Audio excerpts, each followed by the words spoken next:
Okay, hi everybody. Welcome to another episode of the Nostalgia Trap podcast. I am your host, David Parsons. Glad to have you. Hope your summer is going well. Hope you're staying positive despite the everyday nightmare of life in America. You know, someone asked me recently, why am I a leftist? It was a really weird question. Why am I on the left? When I say it's a weird question, I mean people on the left are used to kind of giving long-winded, theoretical answers about their politics, but this was just kind of a start question. And it made me think about like kind of the roots of, you know, this podcast and the roots of my politics. And a lot of this podcast is about getting to the kind of ideas that hit people the hardest when they were young or whenever their politics were forming.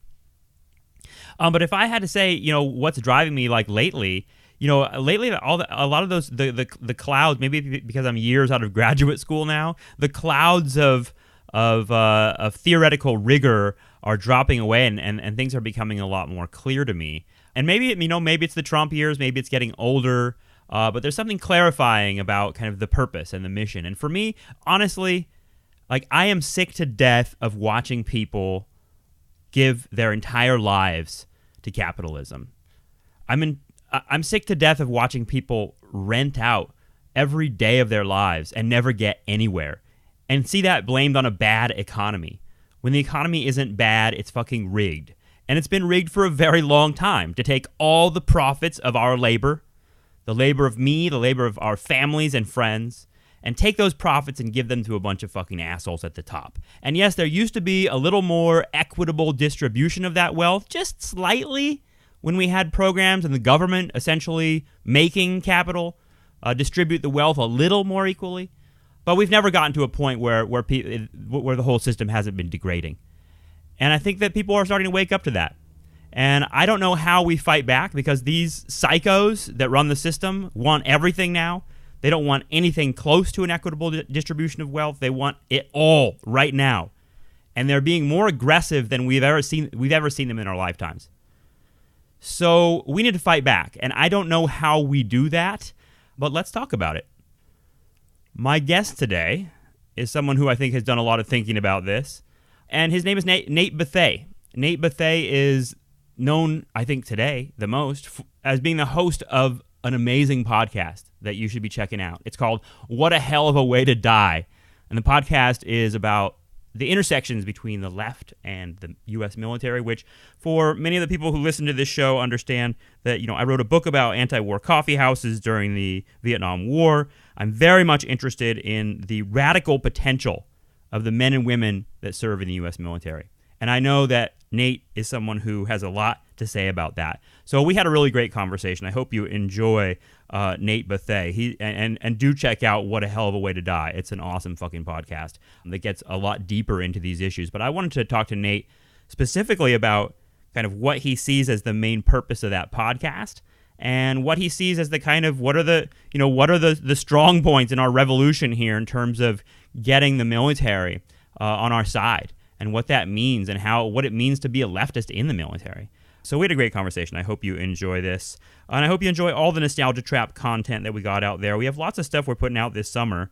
We are now partnered up with The Baffler. So I'm sure, I hope that you're seeing our podcasts on thebaffler.com, which is a really, really cool thing to be associated with because The Baffler is a great magazine. You should be looking at all their stuff. And I think we'll have a lot of their writers as guests very soon. But check out the nostalgiatrap.com. We've got a video on there kind of telling you a little bit about what our podcast is all about if you're new to the show. And if you can at all, subscribe to the show, help the show out. You can do that at patreon.com/nostalgiatrap. And if you subscribe to the show, I've got bonus episodes and other stuff for you on the website. So check all that stuff out. I think Nostalgia Trap now, if you just Google it, you'll find all this stuff. So thanks for all the people that are supporting the show. Thanks to The Baffler for hosting the show. I hope you enjoyed this episode. This is me talking to the host of What a Hell of a Way to Die, an awesome podcast about the military and the U.S. left. This is me talking to Nate Bethea.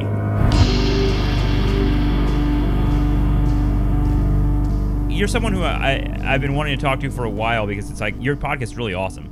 Well, thank you. And this show, Nostalgia Trap, is about kind of investigating the different forces in people's lives that brought them to the left and things like that. But it's also We talk about the military a lot because I wrote about the military for my dissertation. It became a book about the anti-war coffee house movement of the 1960s. So like the intersection between like the left and the U.S. military is a big topic of discussion and interest for us. So thanks for joining us. Yeah, thank you very much for having me. So your show is called "What a Hell of a Way to Die," Yep. And it mixes a lot of different things, mixes a lot of different elements. But what was the impetus behind it? Why are you a podcaster? I imagine you're like me in that you didn't know that podcasting would take up this much space in your life. But how did the podcast get started? Well, so actually it starts before me and Francis started working together, because I got out of the Army in 2014, and within the first month and a half of me being on what we call terminal leave, like when I was still getting paid, still technically in the Army, but on leave, a soldier from my battalion who had been captured by the Taliban 5 years prior while we were in Afghanistan was released. His name was Bo Bergdahl, and that became a huge story. And I wrote about it in a couple of venues. And then when Serial decided that they were going to make their second season about Bergdahl, I was contacted by Task and Purpose, who are a military and veterans news site, because they wanted to do a Serial companion podcast. Yeah. And up until that point, I'd heard of podcasting as the original iPod, like a thing you downloaded. I remember some DJs would like make DJ sets as podcasts, like a thing, would be one single track. But I never really got into it as like a discussion medium in any way. So when I listened to Serial, I was like, there were a lot of things that annoyed me about that show, but I realized the sort of potential for it. Totally. And I was really surprised with the extent to which two things happened. First, Task and Purpose got a lot of attention, at least for a podcast from a small, niche media site.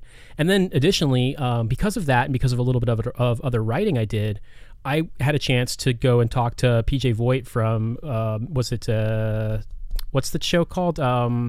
Reply All. Yeah, right. It's a Gimlet Media podcast. And so, I went and did an interview. I saw this studio they went to, and after the show came out, I had people I hadn't talked to in years, like since high school, reach out and be like, holy shit, dude, you were on Reply All. It's amazing. Like, I listen to that podcast all the time. It's like, one of 10 that I listen to. And I was like, wait a minute, people listen to these things this much? And so, I saw, and then of course, I think in 2016, you saw the explosion of left politics podcasts starting to happen, sort of in the aftermath of the popularity of Chapo Trap House. And Francis Horton had been on Chapo as a guest, as a sort of overtly out leftist in the military who was in the reserves, and he started doing a podcast on his own. It's just him telling stories and kind of talking on his own. And I reached out to him, and he's like, yeah, you should come on the show. And the two of us clicked really quickly, and then we wound up bringing on Adrian and doing the show, and thought that it would just be like a niche thing, but we've been doing it for the better part of probably more than 18 months at this point. And we've gone from a thing here and there that like was really sloppily put together to getting easily a couple of thousand of downloads per episode, and starting to see just like the extent to which veterans have connected with it has been so amazing that we're like, I want to do this for the rest of my life, as long as nothing crazy happens, as long as they don't ban the internet. Yeah. Well, at this point, I think anything's on the docket. You never know. Yeah, that's the growth of this this medium, and I think that you particularly have found an opening in the marketplace. And what I mean by that is that when you say like left and military issues to most Americans, like that's like, I study the 60s, so it's like 60s and 70s, so it's like obviously there's like the stereotype of like the hippies, like an anti-war movement, like spitting on soldiers and all that stuff. But there's all that baggage, but there's also just like, I don't know, that I feel like Americans, have a weird relationship with the military. Like most Americans, like, I don't know, the military plays such a powerful role in the American imagination, but at the same time, most Americans have very little knowledge or experience of what it's really like. I was going to say that what you just said, I think, is really important to make that distinction, that Americans have such a cultural relationship with the military as envisaged by a variety of different sort of cultural media, but their personal experience, their personal relation to it is often limited to a relative, a friend, or someone from an earlier generation. Right. Unless they're of the age where they might have been drafted, or they might have They might have considered joining, but most people, when you break it down, I mean, if I'm not mistaken, the veterans are something like 1% of America's populace. And, and the veteran population alive today includes people who were forced into military service in the 1960s and early 70s. That's so, right. I mean, once you get to the all-volunteer force after 1973, that percentage of the population starts to shrink even further. And then especially after the immense drawdown at the end of the Cold War, just the size of the military has shrunk. And so as a result, you don't have very many people. Like, it's almost like a class of people for whom military service is either a family vocation or it is a common route that people take in their communities, post high school or post college. Yep. Other than that, it's basically figurative for a lot of people. And you take that and you add the politics in with it, because if it's figurative for most people, then that means they're like filling that gap in knowledge with like their imaginations and like the shit they get from like Hollywood movies and like everything like that. So like, if you throw the politics in on top of that, like most people I think would have no idea that there even is a military left. Yeah, and I think that the thing I'd say about the military left is that it's kind of, it's very unspoken, basically, when you're in uniform. Right. In my experience, one can be apolitical in the military, or one can be right-wing to an extent. You will see people get shut down for being like so insanely right-wing that they're basically bad-mouthing their chain of command, upper echelons of it. Although you'll find that selectively enforced when a Democrat is president, of course. Sure. But you can't really be openly left in the military. It's very, I mean, it's not to say that it's illegal, but your life will be very unpleasant. And basically anybody who's got that sensibility seems to, they figured out pretty quickly that like you have to be very secretive about it. Not because, like I said, that you could be punished for it, but rather because the extent to which you will find yourself getting dogpiled for in any kind of discussion thereof is such that you would avoid the topic. But also, for better or worse, you don't really find yourself in situations where it's like, I don't know, you can talk about it if you want, but people talk about politics just as much as they might as well talk about fishing or hunting or, the opposite sex or the sex to whom they're attracted, or cars or, going to the strip club or whatever soldiers talk about. So in a way, my experience was that there are especially a lot of enlisted soldiers who have pretty leftist inclinations just because of where they're from and what they grew up with. But most junior soldiers are really apolitical. Most non-commissioned officers stay that way or become politicized towards the right. A lot of officers skew conservative, and that's been my experience. And so the weird thing for me has been not just connecting with veterans on the left, people who've gotten out of the military and then have kind of become more vocal about their politics, but getting messages from people who are still in uniform, who are like, holy shit, man, your show, like, I listen to it all the time. It helps keep me sane because I'm like on deployment right now, or I'm on, I'm stationed in like Korea on some shitty base, or I'm, on orders somewhere, like I've been activated for something and I'm in like, the middle of the desert in New Mexico or something like that. And so I guess in a way, doing this I was hoping to sort of provide something for people to connect with, because I remember being that guy and feeling so incredibly isolated, 10 years ago. Yeah. Like that was me, sitting at tables with people who skewed from like the poor deserve to be poor and should die, or I don't want to vaccinate my kids, or like that level of, or even just basically, it's okay that we have what's effectively a socialist welfare state for people in the military, but nobody on the outside deserves it because civilians are lazy. Like that kind of politics. You'd hear it so often, and and here I was reading Howard Zinn or something like that, and like I did not feel as though the one or two times that I tried to talk about it, I just found myself shut down so quickly that I just sort of like periodically you'd encounter somebody with the same, you'd suss each other out, and you'd slowly realize, oh yeah, and you're like, hey, what's up? Like, let's like go have beers and talk about how the war is bullshit or something like that. But it would take a while to build up that trust with someone. That's kind of extraordinary. The kind of linking up the podcast idea of like putting these ideas out there and putting and people listening to them and connecting with them that didn't know there were like fellow travelers amongst them. But it reminds me. I mean, the soldiers that were sharing anti-war newspapers and left newspapers in the coffee houses in the 60s and 70s, it was the same effect. It was like when people read them, everything I've read about their experiences, that they kind of like felt like, wow, I didn't know that other people felt this way. It's kind of a hidden opinion, and it's kind of extraordinary to hear you say that in the 21st century American military, that being on the left is something that you kind of have to keep it quiet, not necessarily for being punished, but because of the kind of social and cultural elements of the military. I mean, I would say that also my experience is colored heavily by the fact that I was an infantryman and I was an infantry officer, and there were numerous moments of self-selection to get to where I was. So it was not uncommon, for example, for me to encounter people who might be in a combat service support or a combat support role, who might be somewhat more towards the left. I would say leftist was rare, but center left was a little more common. Sure. I think the thing that was really interesting, though, is where you can find this intersection of the kind of not subversive to the point of trying to sabotage your mission, but more along the lines of the kind of subversive exchange of ideas in which people discuss that the war is ill thought out, going to fail, a waste of money. Yeah. That kind of mentality was there, and that some people who were full on anywhere from Ron Paul libertarians to basically people I now see being very full-throated Trump supporters, they said it then and there, hey, this is bullshit. We're not helping. We're not going to win this war. This is useless. This is just a money-making venture at best, and a complete weird human sacrifice at worst.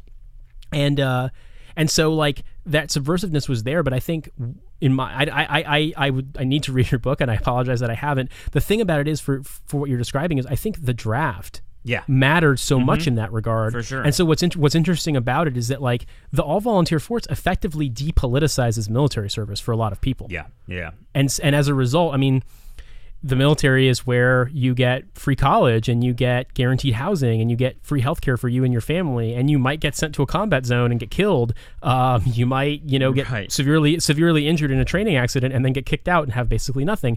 But no one is the extent to which your life was overtly disrupted by the draft. That just isn't there anymore.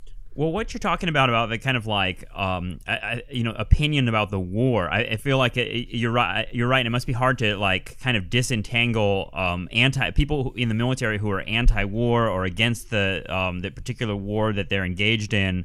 There's that part of it, but then there's that can be apart from politics, right? People can be right or left, and that must be hard to disentangle. But also, it's really freaky that we live in a country where there's kind of this consensus about how how badly the wars are going among the general population. It's probably I would say the opinion is reflected, but it's the same in the general population in the military. People are against these wars.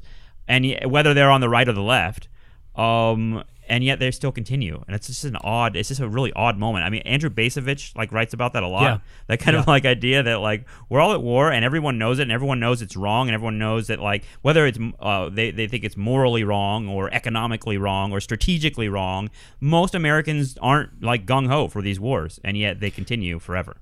Yeah, and I mean, but Bacevich at the same time, he wrote about his opinion on the war, and his son died in Iraq, and then people on the right basically attacked him for it and said, well, if you weren't undercutting our president, then maybe your son would still be alive. And he was just what possesses a human to do this to someone who's literally grieving the death of their son?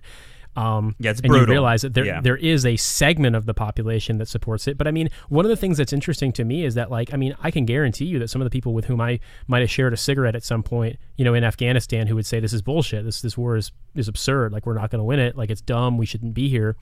But that person also is probably, many of these people have very chauvinistic opinions about other religions, specifically about Muslims, or about women in the military, or about women in general. Yep. And so in a way, that's a leftist. Mm-hmm. That's not anybody. That's a chauvinist. That's anywhere from just sort of a lazy, apolitical kind of person who respects power only, to someone who's, if it's tied to a politics, it's basically fascist. And yet they could see the worthlessness of it at the same time. We could agree on that. But then post-service, the thing that's interesting to me is post-service, a lot of these people, there are a lot of folks that get radicalized on the left, but I would say there's a lot more who get radicalized on the right, who are post-military. Yeah, and it seems I like see that. I see it with people that I serve with. I mean, I've said this on Twitter before that, I'm pretty expressive on Twitter. I'll say it politely, but I don't really use Facebook because to me, I've had situations in which I've been able to jump in and help a former soldier with, either like money or like in a personal crisis where I literally thought they might harm themselves. And I can't do that. I can't be there in any way if I've unfriended that guy because, he said, Trump is daddy, and I told him to go fuck himself. And then we blocked each other. And so in a way, I've had to I step back and watch this, and I just see that even post-military, especially something like Facebook that really just rewards this kind of like combative, adversarial form of discussion, even post-military, people who are on the left, like they'll send me direct messages being like, oh yeah, dude, like I really agree with what you're saying. But like they're not out there, publicly saying I'm a leftist veteran now because they'll get dogpiled by the same guys they serve with. And I mean, and you'll see a situation. I remember this happening when I wrote a piece about guns. Oh God! Watching my former ROTC professor, who is a retired lieutenant colonel who works at NATO as a civilian with 2 deployments to Iraq, who was in the 82nd Airborne, was a jump master, was a Gulf War veteran, and then a guy that got kicked out of our unit after 1 deployment for Iraq, for weed, is like yelling at this retired lieutenant colonel like, you're a pussy, you're not a man, you've surrendered your manhood by saying you don't want guns, the Second Amendment can't be betrayed by cowards like you. And I'm just DMing my battalion commander or former battalion commander. I'm like, sir, I'm really sorry. This guy, he was a pretty good machine gunner, but he couldn't stop smoking weed. Now he's fascist. I don't know what the hell's going on. Like, that's such a common phenomenon. And it's just, to me, that I think that's the thing, is that I had an instinct when I first started this, because a lot of veterans who are involved in sort of veterans advocacy politics, there is a skew towards the center or the right, but not hard left.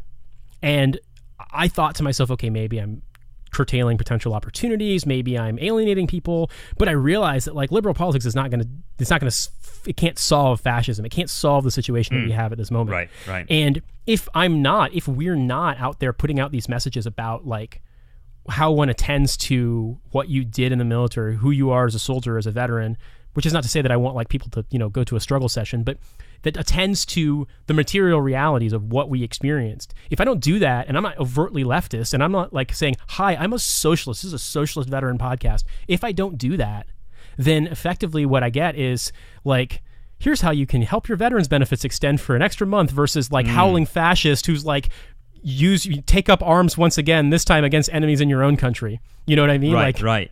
You've got to be out there. And that's a scenario that's come up a lot on the show. And the kind of like idea of like, the big question mark, the big wild card for us in that scenario always is the veterans. Kind of like, well, who are they going to fight for? And what does that scenario look like? I mean, during the last like months of the Obama administration at Standing Rock, like a bunch of veterans showed up. Like I think like 1,500 veterans showed up that were like leftist veterans, or veterans that were like going to get between the police and the water protectors, and it was like that was a key moment, and that was like a really like kind of compelling and electrifying moment, is to have like all these veterans showed up, and they're always a population. I mean, it goes all the way back to the Bonus Army March in 1932 and everything like that. But like the military is this population that like Americans kind of are depending on in weird ways to like kind of stand up.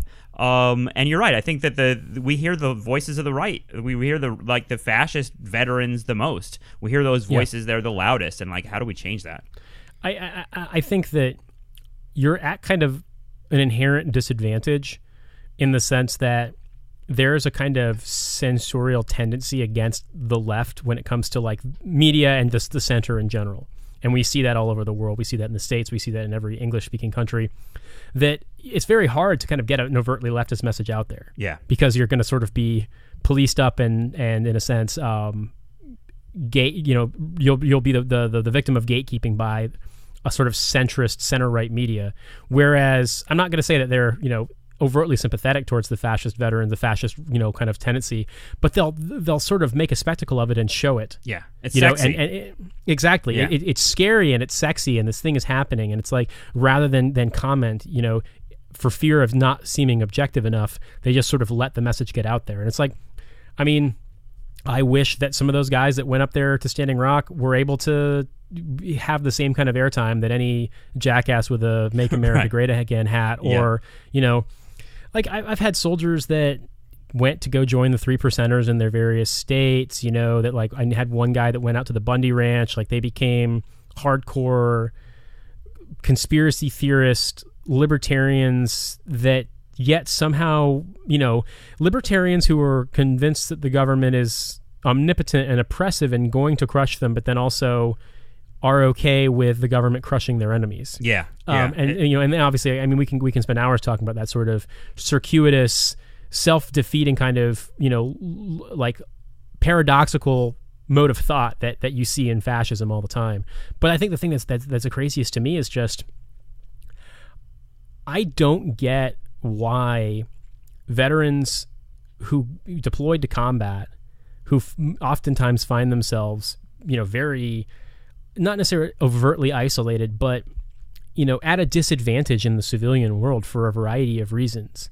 You know, a lot of these guys, and I say guys not to ignore women veterans, but because I think the phenomenon is almost universally male. The angry veteran online is almost universally male, almost universally white male.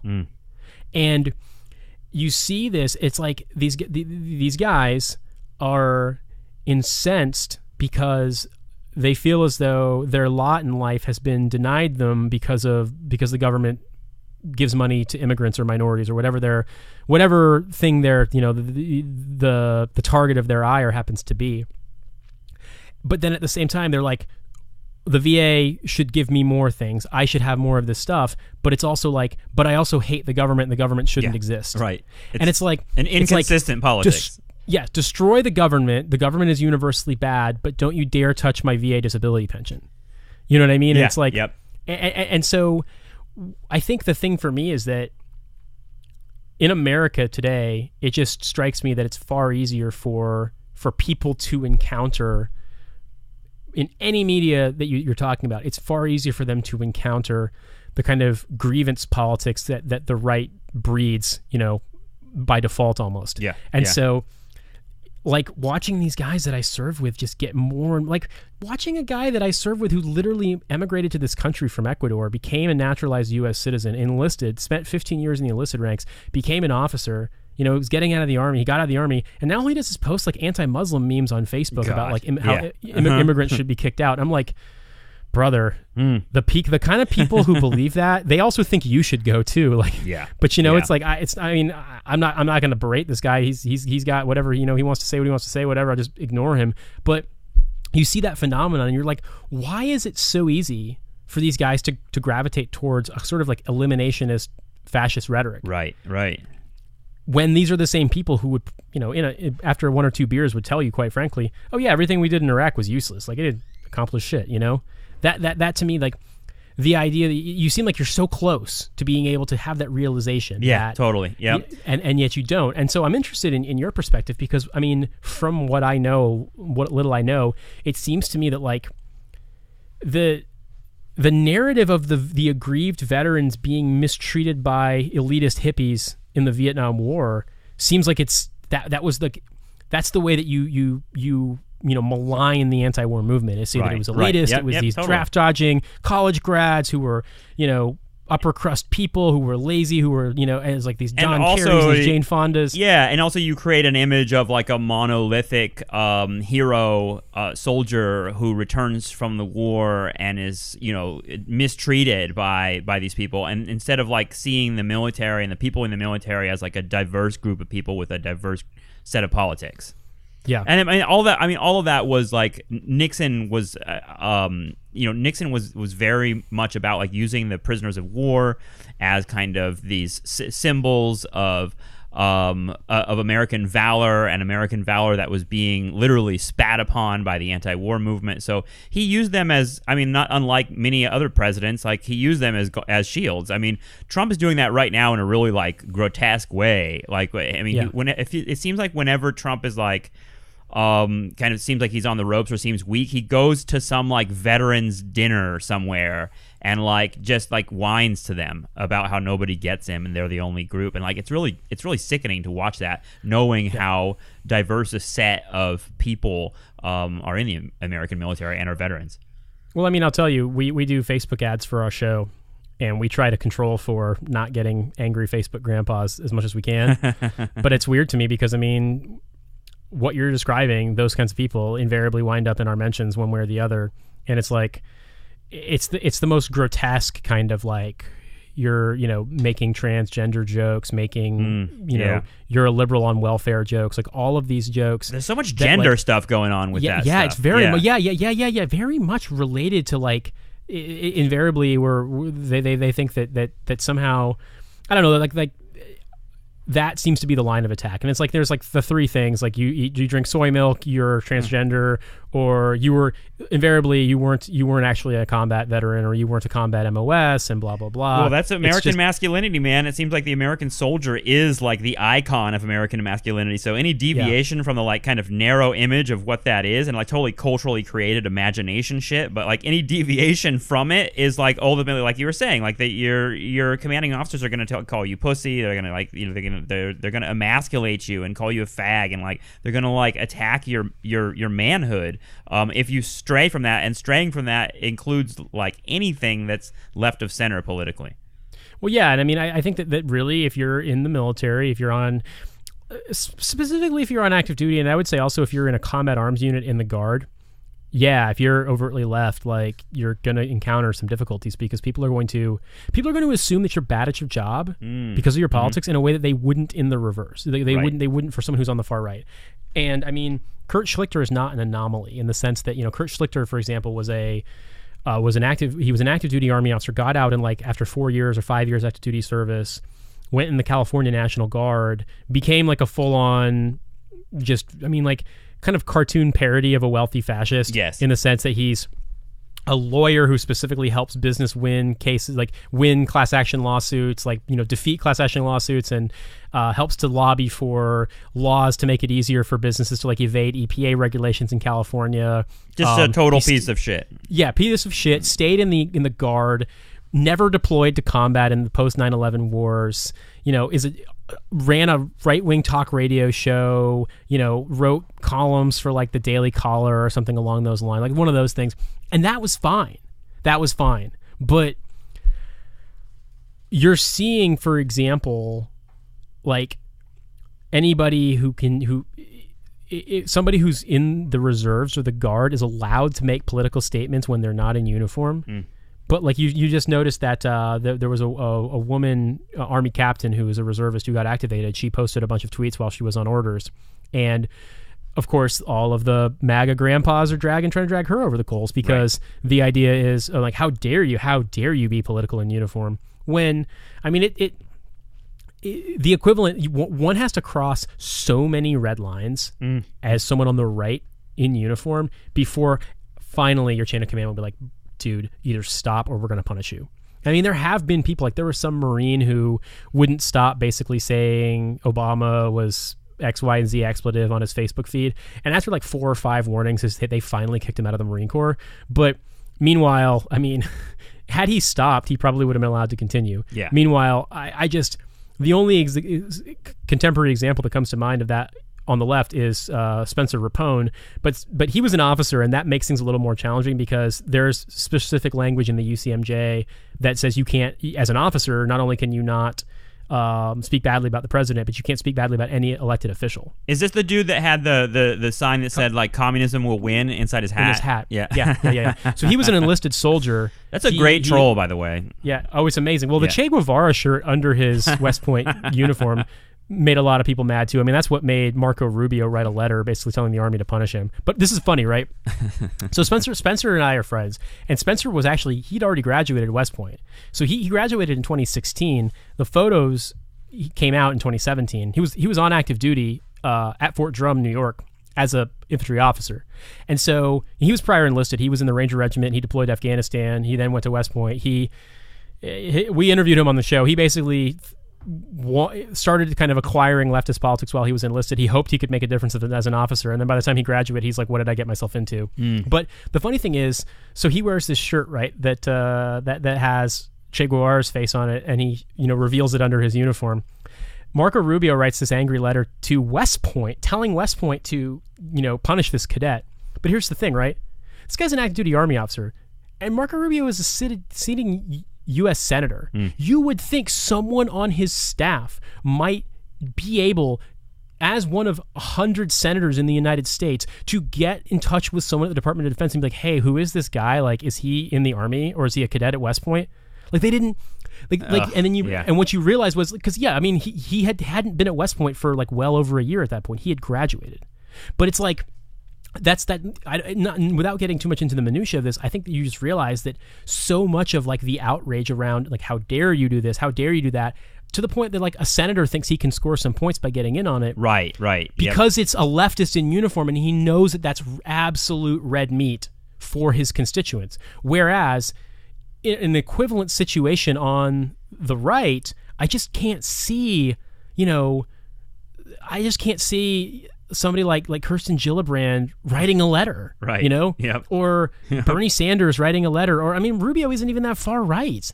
That's the thing. Like, but you see how but he thinks he can score points that way. Exactly, and that I think needs to change, and I think it is changing. The fact that you can't smear people with the word socialist or communist anymore, that's starting to fade a little bit, which is kind of crazy. Yeah, I think that's it's been really unique to watch this happen in the past couple of years. It's been really exciting to see, because it's like, I'm a dual US UK citizen, and I'm looking forward to the chance when I'm living in the UK to finally be able to vote for the Labour Party, because they actually finally have a leftist Labour leader, right? And you could see this sort of politics taking place.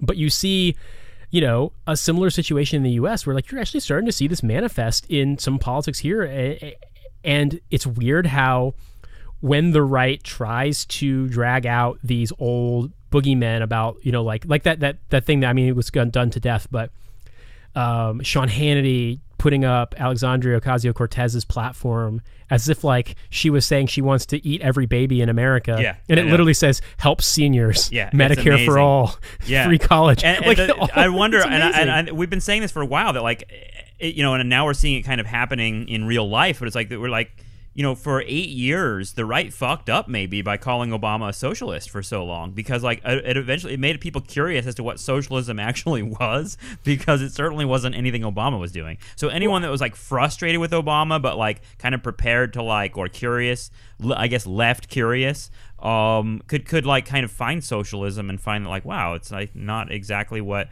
the cartoon we're being presented, and that boogeyman starts to fade as people actually understand what socialism is. But I also think that there's a very similar dynamic at play with regard to leftist organizing in the United States and who veterans are. Yeah. And I bring that up because I know that obviously like there's people that are mostly online. You don't really see it as much in real life, but who, whenever they find out you're a veteran, they're like, well, fuck you, you're a baby killer, etc. And that does exist. Does that really exist? I guess online. I guess online. Yeah, online only. Yeah. Exactly. I mean, online in the sense that like, where tankies live. Yep. That's where it happens. It doesn't really happen in real life. But I think that I do see there is a little bit of wariness about veterans. There's a little bit of, I had friends that were veterans that were involved in Occupy Chicago, and like there was some tension that like when, my friend related this to me, he's like, when I was there doing everything with everyone, it was good. But if I disagreed, then they're like, well, you're just, you're a former Marine and you're brainwashed, et cetera. And so like there is some tension, I think. But by and large, I think that when you have overtly leftist veterans who are able to come out and say, hey, we support this, and like, we're not trying to say that, we're not coming at this from the perspective that everyone should be in the military, but what we're saying is, we've seen some of these policies put forth in the military. Yeah. We've seen things like universal health care.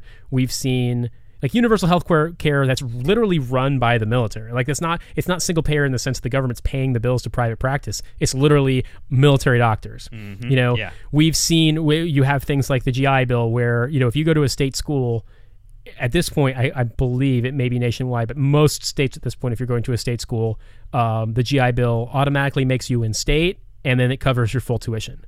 So we see these things and we're like, why can't everybody have this? And why can't we not? I mean, and we also have seen the waste and the stupidity, the containers full of shit getting abandoned in Afghanistan or burned for fun. Right, right. We've seen like vehicles valued at, $300,000 just row upon row of them. And they're like, oh yeah, they're here, but they're not safe enough to drive. So we just sort of got them, or worse, they get handed over to like local military and then they wind up getting stolen and set on fire and that kind of thing. And it's like, I made this joke one time that I had considered getting a PhD at the CUNY Graduate Center. Yep. And my GI Bill, I could have extended it and I could have done that. So it would have covered the whole thing. And I was like, if you take ROTC paying for my undergrad and the GI Bill paying for my MFA that I did at Brooklyn College, and then you also, if I did a PhD, all of that put together with all the tuition and all the cost of living allowance they give me would not equal the cost of one stupid Humvee that like we gave to the Iraqis and then ISIS stole and then we bombed it with a bomb that cost more than the Humvee. Right. And so I bring that up not just as a joke, but also because that's, I think, an angle that you see leftist veterans being able to speak with authority and say, like, you're not making America more safe when you spend $750 billion a year on defense. Right. And nothing that we're doing downrange is keeping America safe. And that, I feel like the ability to have that authority, I mean, not to say that you're the sole voice of authority, but to be able to have that authority and saying that from experience, like, and not just, authority is something that the left has talked about with veterans before as kind of like, but it was always like kind of a moral authority, that like no one can speak about the ills of war more than like someone who has seen it, right? Yes. But you're talking about like just a practical authority too, like kind of like knowing how the machinations of the American system works. People in the military know those things very intimately.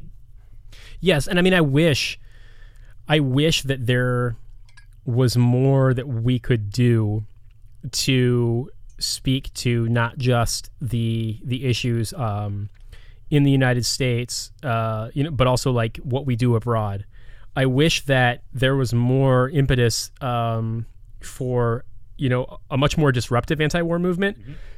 But I think that, and I'm not saying this like to criticize. It's more that one of the realities that we face, I feel, is that because of the all-volunteer force, because of the dissociation of the average American's experience from the military, the war, unless you are an anti-war person and ending the war is a moral imperative to you, it doesn't really affect you. Right.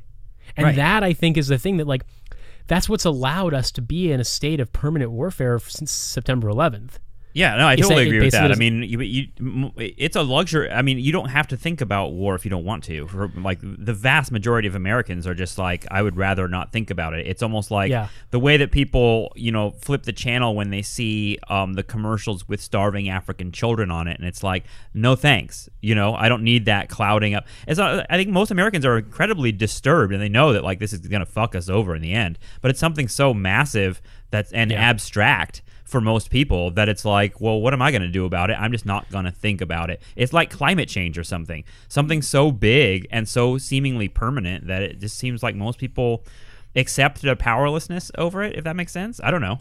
No, I think you're right. I also think that, I mean, I'm saying this not to like reorient people's focus. It's more along the lines that we can all walk and chew gum at the same time. Yes. We should be fighting for Medicare for all, for single payer healthcare in the United States. We should be fighting for, an end to the drug war.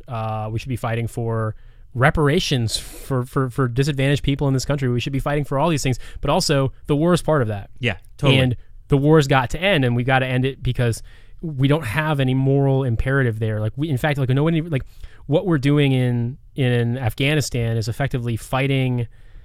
Effectively, we've inserted ourselves into a civil war that's been going on since before the Russians even invaded. Yeah. And in Iraq, we destabilized the entire region.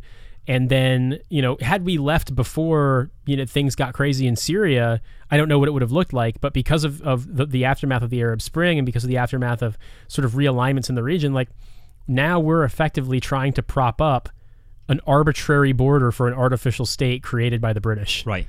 And so, I mean, similarly in Afghanistan too, although it's less stark there, I think, than it is in Iraq.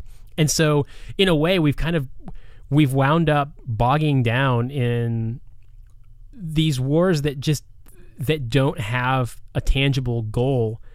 And at the same time, I guess the point that I'm making is if we want to realign our priorities and say we've got to take care of people in this country, we've got to take care of, you know, all of these issues that are important to leftists, I feel like explicitly saying end the wars and drastically cutting military funding has got to be up there. Huge part of it.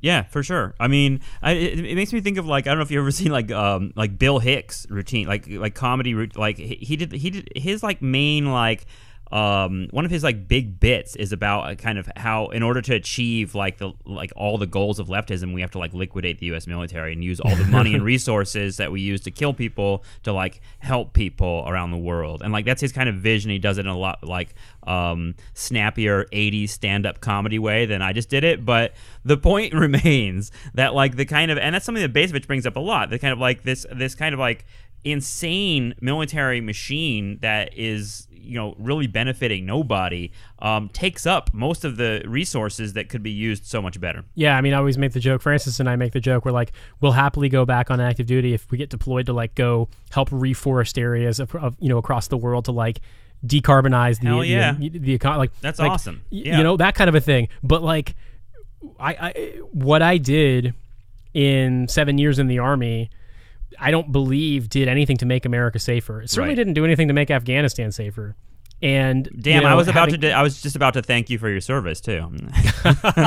Well, no, what's crazy too is I was also deployed for 6 months to Honduras. Wow. And we have bases in Honduras and a very small presence in El Salvador and Guatemala. And you down there, you see very much how there is an untenable situation for people living in those countries. Mm-hmm. And it's weird to me because Honduras had a coup. The U.S. basically washed its hands of it. And in the aftermath of that coup, Honduras became like one of the primary routes of drug trafficking in the region. And it's led to this massive uptick in violence, even worse than what was there before 2009. And you now find yourself in this situation where like what's happening with migration to the United States from Central America, like, it doesn't surprise me at all. And I think the thing that once again is just so shocking is that we have enough resources to, you know, that I found myself literally out there as a training thing because they wanted to maintain capacity for like disaster relief, going out into villages in indigenous areas, like where we flew in on a helicopter, but the nearest road was 6 hours by a dirt track, you know, to get there. To go to places to like help the Honduran government do nutrition surveys of people living in indigenous areas and do like a quick like a 2-day clinic where they like checked people out and gave them, you know, very basic diagnoses and things like that. And it's like we can do that, but meanwhile this country is absolutely just festering from just like unpunished violence nonstop. Right. And eventually it's going to explode. And I guess I feel the same way about the U.S. military and the United States, that we are part of this massive organization that's so grotesquely overfunded in so many ways. And it doesn't necessarily translate to, you know, lavish facilities for soldiers. It's kind of funny. There was a guy years ago on Twitter who made this comment that like the military is weird because we spend hundreds of billions of dollars per year, but like I just tried to get water out of the fountain and ants came out. Like that, like that kind of thing. I mean, but you realize like in the same vein that when we were in Honduras doing these clinics, most of these people had serious issues that like we couldn't treat by just giving them aspirin or telling them to like drink more water, you know? And it's like, it's the same thing. They're citizens of a country where there's, you know, pervasive violence and complete political impunity. And it's the same thing with the United States, that like we're the wealthiest country on the planet, but we're eventually going to hit a collapse point if we don't stop doing what we're doing. Yeah. And what we're doing is allocating resources to something that is basically burning, just kind of like dumping cash into a volcano. Yep. Yeah. And I guess that's the thing. Like, if I had any one point as sort of a leftist veteran, is that even most right-wing veterans, if they're not careerists, they'll tell you that that's also the case.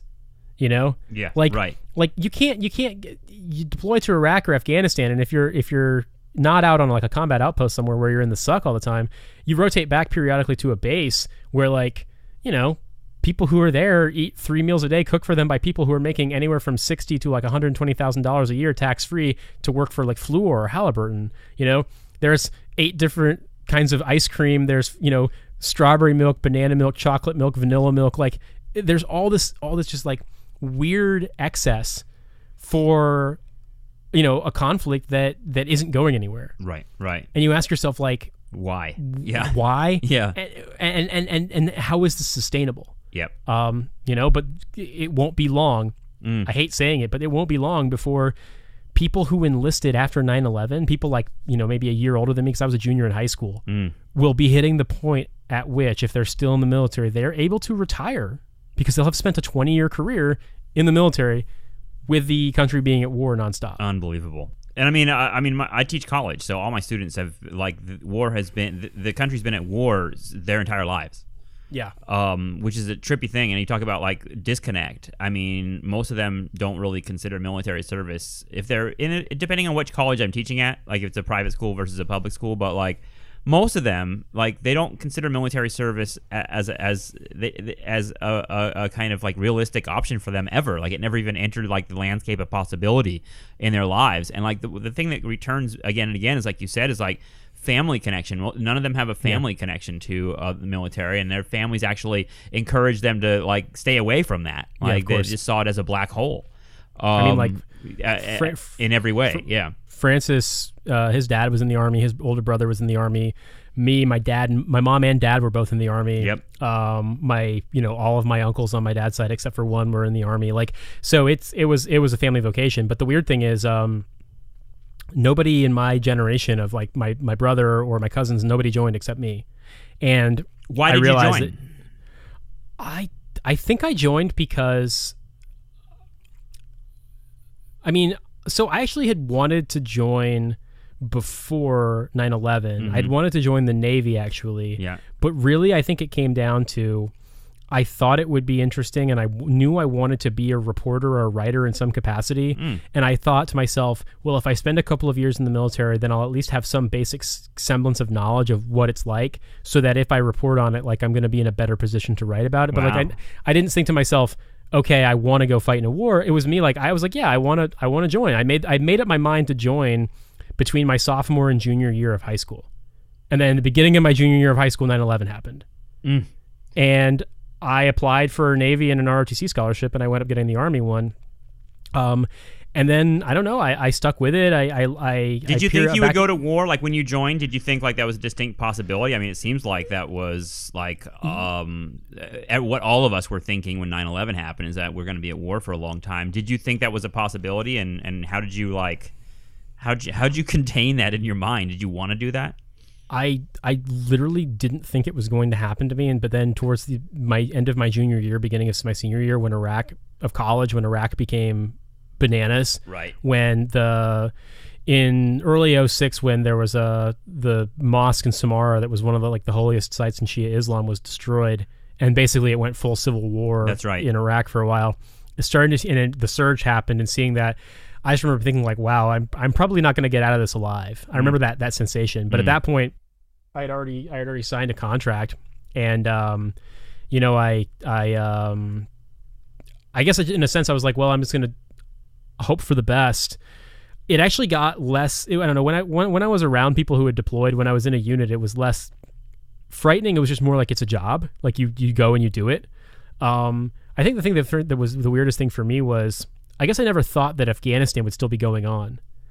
Like I didn't go to Iraq. I went to Afghanistan, and I never thought, that I would deploy to the war that started almost 9 or 8 years, after I, like. Right.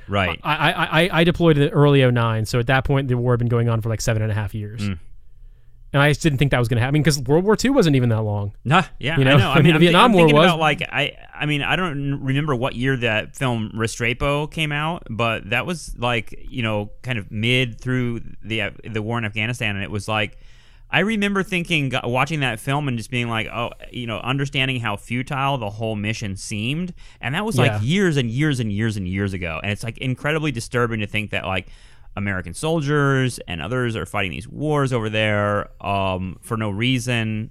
They're never going to achieve their goals, and they're suffering. It's insane. Yeah, I was there about the same time as, more or less around the same time as those guys from, I believe it was the 173rd Airborne. They're based out of Italy. That they were at OP Restrepo. And yeah, I mean, I saw that movie, and I had just come back from Afghanistan when it came out, and I just remember watching it. It took me a while to like kind of work up the courage to watch it. Yeah, I bet. And I was like, And when I did watch it, I was like, for one, I was like, I don't know. You don't want to speak badly, but I was just like, what the fuck are you guys doing? Like, what are you doing? Like, there's a part in the movie where the guy's like cut his fucking boots into Crocs, and then like he's getting burned by brass from the 50 cal. I'm like, yes, it's hot brass from a machine gun, dumbass. Why aren't you wearing your boots? Dude, but like, I was an officer, so maybe I'm just officering out. You know what I mean? But like watching that, I'm just like, what the fuck are you guys doing in the middle of this? And like their company commander was this meathead. You remember he was just being a dumbass with the Afghan elders, and I was just like, this is so futile.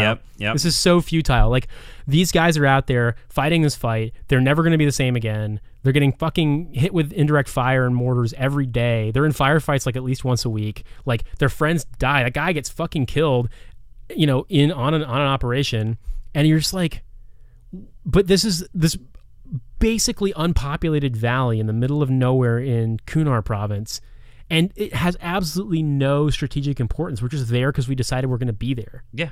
Well, I mean, it's very close to like the feeling of the things that happened with the various hills and during the Vietnam War that so there were 50, 60 GIs killed in a single day on certain hills that were like, the U.S. just gave up the next day, and like it's just and you're kind of like, and I think one of those I think is the hill that they call the Hamburger Hill is the one that like I think Ted Kennedy like went and like gave a speech in Congress about it, because it was just like it brought the reality of that kind of futility to the American people. But again, we're living in a time now where Americans seem like they all understand that futility, and yet it continues.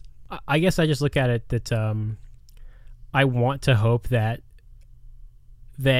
just as what you said earlier, that they've kind of managed to take the scare out of the word socialism. That a similar sort of phenomenon is going to take place, that people are just going to be like, there's going to be more people in the country who are like of a political age of consciousness who are too young to recall any of the real hysteria. Like there's going to be more of them than there is, and finally they're gonna be like, "What the fuck are we doing in Iraq and Afghanistan?" Look how quickly abolish ICE went from like this fringe meme for psycho leftists online to like something that major Democratic candidates are like saying is what we must do. Like that's crazy, and if like the same thing can happen around war. Yeah, exactly. I mean, like if we're up to me, I would be like, how about also get a similar level of traction with abolish the war in Iraq and Afghanistan and abolish student debt. Hell yes. Like, forgive all student debt now. That would like that one. I have a personal stake in that. So please let's get that going. But like a lot of us do, I think. And I wanted to ask a little like a question about your trajectory a little bit, because you talked about your family.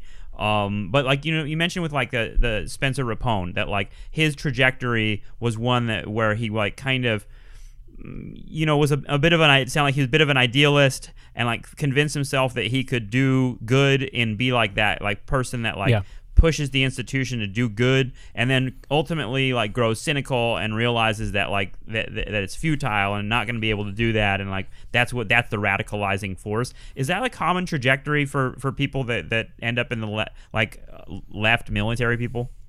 Yeah, I mean, I think there's that, and that's pretty common, and then there's also that realization happens once they get out of the military. Mm-hmm. There are people for whom it happens while they're in uniform, and then there's people for whom it happens, I think, when they're able to take a step back and go back to the civilian world and think about it, and they're exposed to things that are that might be more difficult for them to see in the military.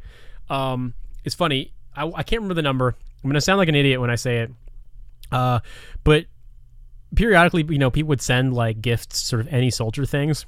And some of them like were obviously people like trying to be smartasses, because someone sent us the movie. It's sort of like a quasi documentary movie about the show. I think it's the Chicago 10. Yeah. And I found it on the like free DVD wall in one of the company's headquarters, and someone had taken a Sharpie and written "faggot movie" on it. Wow. Because I guess they're like, this is anti-war. But I watched it and I was like, oh, this is kind of badass. Is that the animated one? Yeah, it's like part animated, part documentary. Yeah, I've seen that. Yep, totally. Yeah, and I remember seeing that and just being like, but that's the thing, is that clearly was sent, in some any soldier package, and somebody saw it and said, fuck this movie. But then for me, I saw it and I was like, like I disagree with some of the approaches here, but I think like the mentality is there. I enjoy right? this faggot movie, actually. Thank you. Yeah. Yes, exactly. I learned a lot from it. Yeah, that's funny, and you never know how those things are going to be consumed. I mean, that's why we make these podcasts, right? It's kind of like someone's going to maybe play, I don't know this episode, but some episode of a podcast and like use it to like enrage someone. But someone else in that room might hear it and like go into another direction. That's what we hope for. Yeah, I mean, and I think that people who get radicalized as veterans, they all have their own story. I mean, I have my own story. Everybody has their own story. But I think that like sometimes it's not one moment. Sometimes it's a trajectory over time.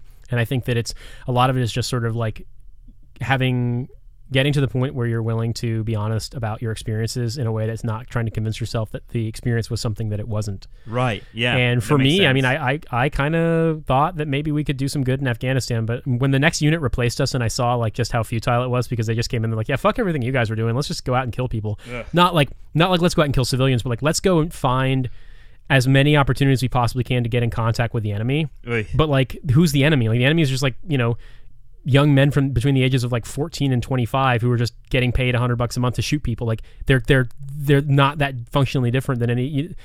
They're out there being told rightfully that there's invaders in their country and they need to kill them. Yeah. And like, so there's an endless supply of them because every time you fuck up people, you run a vehicle off the road, you've pissed off a family, you've enraged people, you've created more of them. Like it's the same thing that would happen if America was occupied by a foreign power. Totally. And so, I saw that literally like this unit came and replaced us and they're just like, yeah, we're not going to occupy these outposts, out in the villages. We're just going to like go do air assaults and like, kick indoors. I was like, wow, you're going to undo everything. Like this is fucked.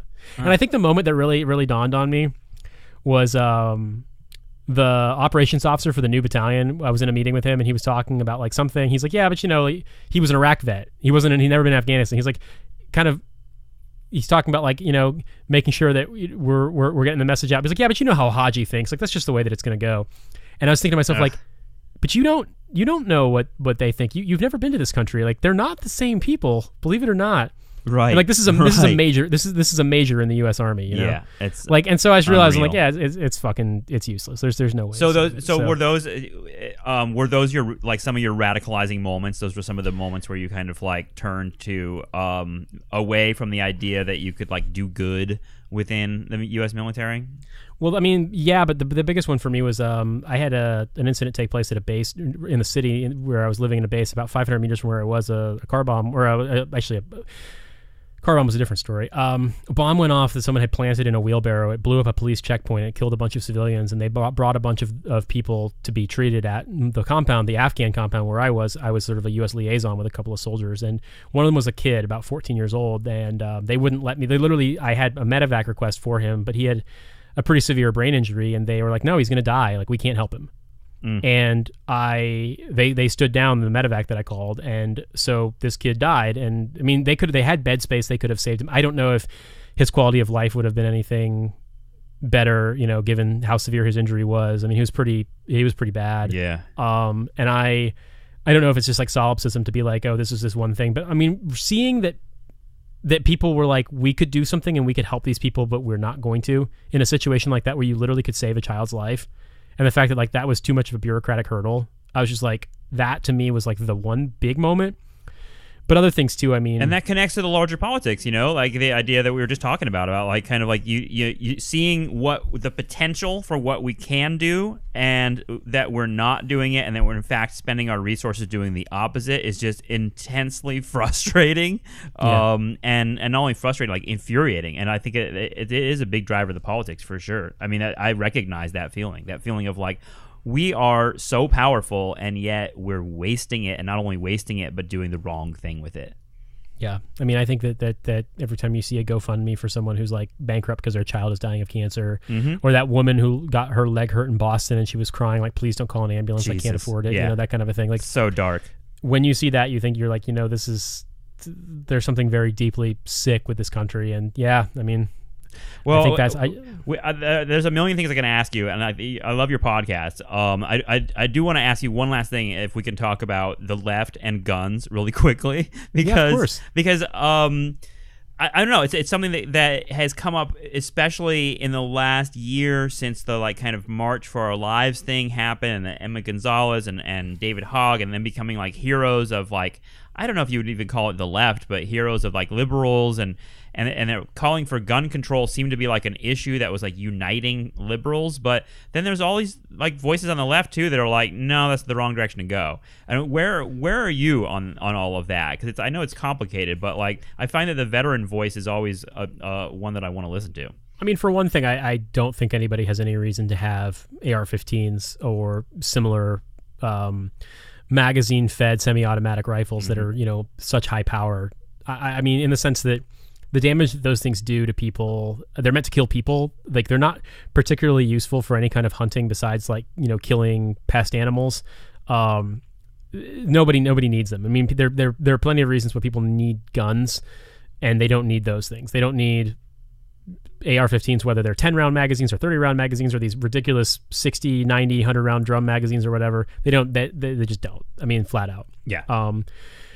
I do think that gun control is a very centrist liberal position in the sense that I think that you have to be of a certain class, of a certain position in society, and typically of a certain race to believe it's a good idea that nobody has guns besides the police, given who the police are in this country. Yeah, I agree with that. Totally. And I don't necessarily think that's true in countries around the world, but in the United States, it absolutely is troubling to me for someone to say, let's just take all the guns off the street. I mean, get 90% of the guns off the street, don't get me wrong, but there are plenty of stories where you find yourself in situations where like a person can say on one hand, I don't trust the police to do the right thing, but then at the same time you're going to say yes, but they should be armed and you should, and no one else should. I mean, I guess in a sense there has to be a lot of changes to take place in this country. I think my position culturally on gun control, and otherwise, yeah, totally. My position on gun control in this country is that I think that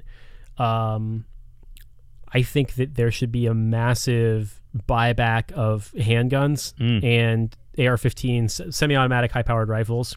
I think that I don't see there's any reason why anyone should own those kinds of weapons. I think that my position has been one as somebody that I don't own guns now. I live in New York City. I don't really need them. But my parents live on a farm. They raise sheep. They need guns for, when coyotes attack their sheep and things like that. My opinion is that if you can't accomplish what you need to accomplish with a gun, with a shotgun, a pump action shotgun, a lever action rifle or a bolt action rifle or a revolver, then you probably don't really have any business shooting because you're a terrible shot and you're a danger to yourself and everyone around you. And I say that as somebody I haven't shot in a long time. Like I don't feel comfortable going out there and be like, trust me with a gun, but I know how to use them. And I guess my position is I think there needs to be a significant reduction in the amount of guns in America. I think that, to me, I think that it should be. But I also think that the problem is there's so much faith in institutions in this country. Yeah, and so I don't think that you're going to win on the platform that nobody should own guns but the police. I think even in countries like the United Kingdom and Australia, people do own guns. It's just much more restrictive. I think the biggest thing is on the left. There are people on the hard left who are like, no, fuck no, we need to arm ourselves. Yeah, how are we going to kill the bourgeoisie without guns? Exactly. I think that's planning for something that's like 50 steps ahead of where we are now. Yes. And I just think that it's counterproductive. We all have those friends, though. We do. And like I've been, I'll admit, I've been on many a late night conversation with different friends, all of them white males, by the way. Exactly. Who love to talk about like when the revolution comes, and they're on the left, and there are people that are like, no, this is what's going to happen. We're going to be street fighting. And I mean, you see a little bit of that with like the campus politics and like Antifa versus the alt-right or whatever. But it seems like you're right. A scenario of like full on street violence like that is a few steps away. I mean, a friend of mine was like, why don't people just arm themselves? Like when you saw that thing that the Occupy ICE camp got raided by a bunch of masked fash dudes with American flags. But the other thought I was like, you're right. That would be great. It would be awesome. Except you shoot those guys. Half of them are probably cops. Yeah. What do you think's going to happen to every single person protesting ICE in this country if you do that? Yeah. Like if you want to, we're not at that stage yet in this country. And I say that as somebody who thinks that, like, we're categorically on the track to being fucked pretty hard right now as far as like where we are as a country. But we're just not there yet. It's also a nightmarish scenario, you know. It is. It's just like, and it's weird because you've seen little flashes of that kind of thing, like the Christopher Dorner thing that happened with the LAPD like years ago, and none of it, all of it, it doesn't feel heroic. It feels really like scary and ugly. Yeah, I have to be honest with you. I have very strong feelings of distaste for anybody who sees that story as anything but just a horrible, horrible tragedy. Mm-hmm. Like, regardless of what that guy was espousing, like, that's just, I guess it's just, to me, I think, like, you want to go out there and say that, great, say it, but, like, don't be surprised when you basically can't organize because everybody's getting roughed up by the cops because, like, yeah, you know, the minute that you go out there and you're like, I support that kind of violence, like, you've basically put everyone who isn't a white dude with a college degree in your group at risk, in the crosshairs, because, like, literally in the crosshairs of the state, absolutely. Of like local police, of local vigilantes. I mean, you name it. And you're right. I mean, it puts people in danger. Like, part of me is like, you know, the moral element is powerful for me, like to deter me away from that kind of idea. But also, to me, it's just like practical. Like you're just gonna like.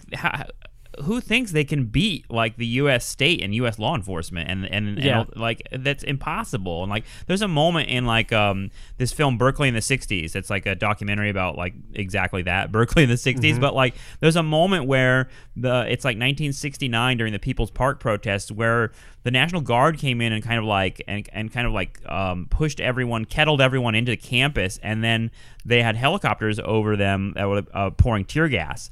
And one of the students, like, reflecting on it later, she's like, we thought to ourselves, like, we're the Viet Cong and they're coming after us, and if we're going to have to fight the, like, same state military machine that's, like, killing people in Vietnam, we're going to get our asses wiped out. Like, there's no fucking way we can beat them. So it's like, it seems silly to even go down that route when that power is so absolute. Well, I mean, I just think about what I experienced. I'll tell you the story. I mean, I didn't see this personally, but a friend of mine was an intelligence officer, and so he saw the feed that there was a insurgent raid or there was something where they'd spotted people, and these guys were hiding against a adobe wall, you know, not realizing they were being seen by or they could hear the helicopter, but they didn't realize the helicopter was watching them with a, you know, a night vision scope.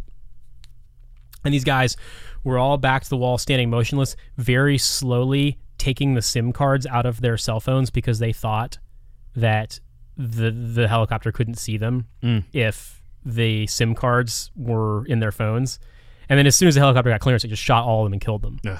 And it's like, what an image. That's what we've been doing, yeah, you know, in this country. And like in Afghanistan, the way that the Afghan police and army treats people is even worse. Like that's what it's like in a war. And it's like, if you think that you're going to, you know, that because of some desire for valor or excitement, like that's going to accomplish what you want. It's like, no, that's just going to let the fash take power for real. Yeah. Well, I mean, believing that is part of that gap we're talking about between, like, you know, most Americans have very little experience with any kind of military action or violence. I mean, despite the fact that there's, like, mass shootings happening in all these public places, most Americans still have not experienced that stuff. And, like, that gap is again, like, where we pour our imaginations. And that direction, that takes things in really awful directions, I think. Yeah, I agree. Nate, thank you so much. I really appreciate talking with you. Absolute pleasure, seriously. And I hope the tirades and soliloquies on my part weren't too much, but that's what we're here for. I appreciate it. Well, thanks so much. Yeah. All right, I want to thank my guest, Nate Bethea. I had a wonderful time talking with him, and I do recommend checking out his podcast, What a Hell of a Way to Die. Awesome, fun stuff, really funny podcast, really informative podcast, and I think shows a section of U.S. military life that a lot of people on the left ought to know more about. So check that out, and thanks so much for supporting the show. You can subscribe to Nostalgia Trap stuff at patreon.com/Nostalgia Trap. Thanks to The Baffler for hosting the show. Thanks to you for listening. Have a good one. I appreciate it. Take care. Bye-bye.